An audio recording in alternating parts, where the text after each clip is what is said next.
जाइएगा, गड़बड़ चल रहा है। शादी का माहौल है। शादी में गीत दीदी गा के आई हैं और इनके चैनल को ज़्यादा से ज़्यादा सपोर्ट करना, ढेर सारा प्यारा आशीर्वाद देंगे। बन्नी गीत गाऊंगी, आप लोग को जैसा लगा कमेंट बताइएगा।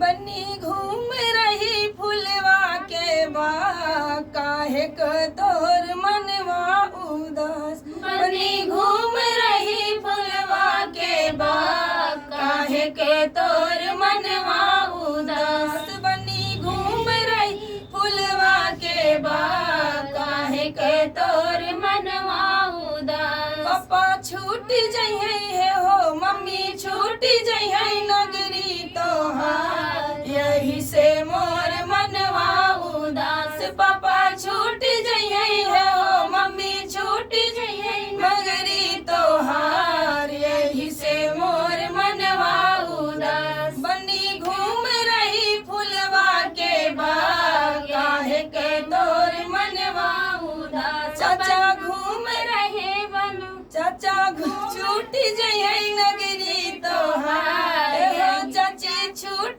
जइहे नगरी तोहार, यही से मोर मनवा उदास। चाचा छूट जइहे नगरी तोहार, यही से मोर मनवा उदास। बन्नी घूम रही फुलवा के बाग, काहे के तोर मनवा उदास। भैया छूट जइहे है हो, भैया छूट जइहे नगरी तोहार, यही से मोर मनवा उदास। भैया छूट जइहे है हो, भाभी छूट जइहे नगरी तोहार, यही से मोर मनवा उदास। बन्नी घूम रही फुलवा के बाग, काहे के तोर मनवा उदास। बन्नी घूम रही फुलवा के बाग, काहे के तोर मनवा उदास। दीदी छूट जइहे है हो, जीजा छूट